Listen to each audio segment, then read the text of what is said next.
The situation has completely changed since my last update. As we see here, the Israeli forces launched a massive offensive here in the northwestern parts of Gaza, where they managed to advance multiple chunks of areas within the urban parts of the front line. What we see is that the Israeli forces went from the western outskirts of Gaza City all the way up to the Gaza City center, where they've managed to gain control over the port here to the northwest of Gaza City, as well as multiple parts of the urban areas.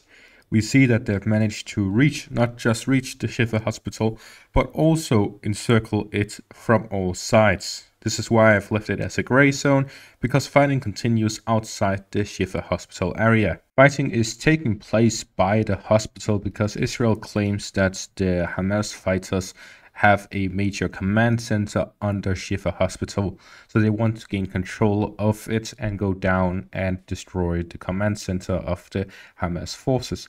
However, so far they've provided no evidence of there being one. The fighting currently taking place is very intense, and there raises the question of how did the Israelis manage to capture these two sections of the urban area when they took so long to capture the rest of it.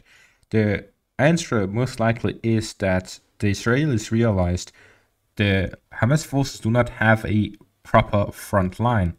Therefore, if they just move through the streets, they'll end up getting ambushed, whether they go slow or fast.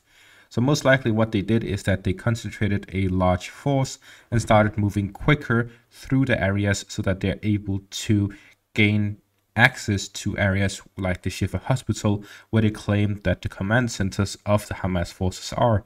So instead of moving block by block, they just go straight to areas of importance where they rush in and try to gain control of them, destroy the Hamas command centers, and then move on to the next part.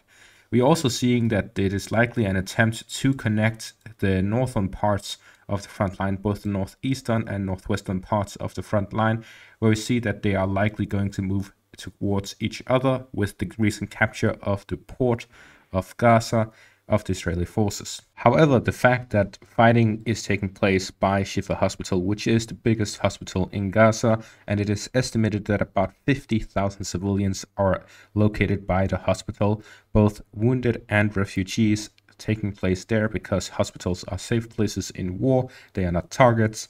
However, since the Israeli forces managed to encircle it and they have cut off the power, there is major issues within the hospital. You can follow those news with your local news source, because basically everything covers it extensively, because this is a major humanitarian catastrophe.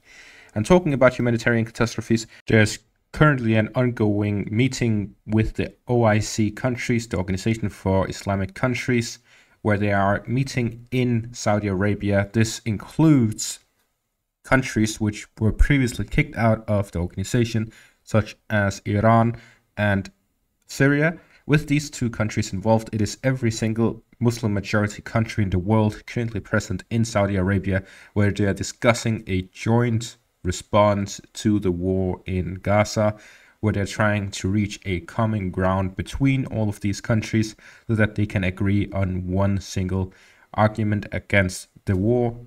On what they are currently talking about, what their main focus is demanding a ceasefire by the Israeli forces for them to stop the war.